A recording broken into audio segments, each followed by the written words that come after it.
Si le moyen de transport le plus efficace et le plus agréable pour visiter les temples est incontestablement le tuk-tuk qu'il convient d'appeler remorque au Cambodge, les Khmers anciens utilisaient des moyens de transport dont le standing et le confort dépendaient du niveau social.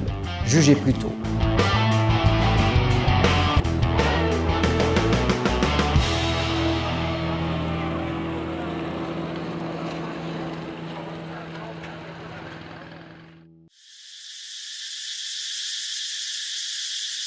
Les bas-reliefs du Bayonne nous informent sur les moyens de transport au temps d'Angkor. On peut distinguer ceux du peuple, ceux de l'armée et ceux de la royauté.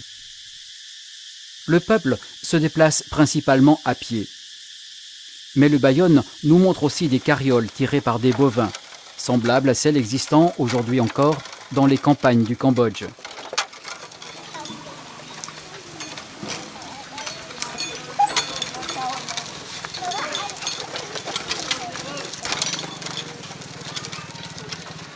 Les cités angkoriennes étaient sillonnées de canaux qui assuraient à la fois l'alimentation en eau des populations et l'irrigation des champs.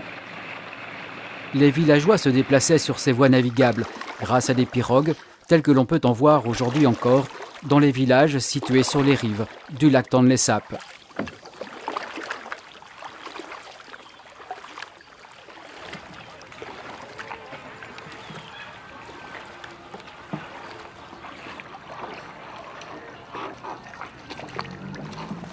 Dans l'armée, les troupes se déplacent à pied, tandis que les officiers bénéficient de chevaux et d'éléphants.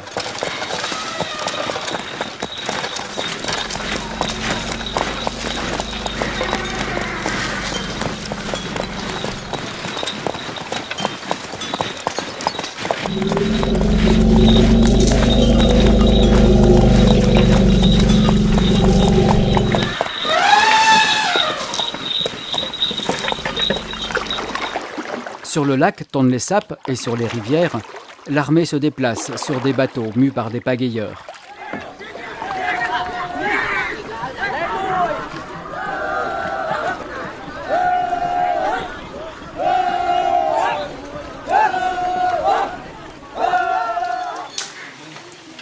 À l'époque du Bayonne, les membres de la cour se déplacent avec des moyens en relation avec leur statut. Ici, on peut voir deux pousse-pousse, attraction humaine. Nous savons qu'il s'agit de personnages de haut rang, grâce à la présence de parasols ornés de fleurs de lotus.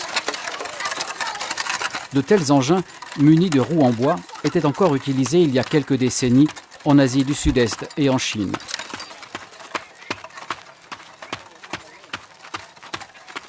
Des femmes, ici peut-être des princesses, sont portées dans des palanquins.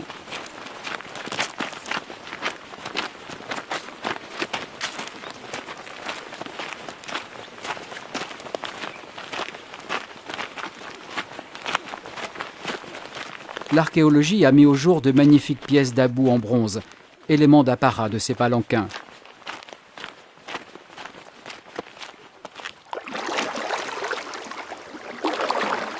De luxueuses embarcations à l'attention de la cour sont dépeintes sur de rares bas-reliefs du Bayonne.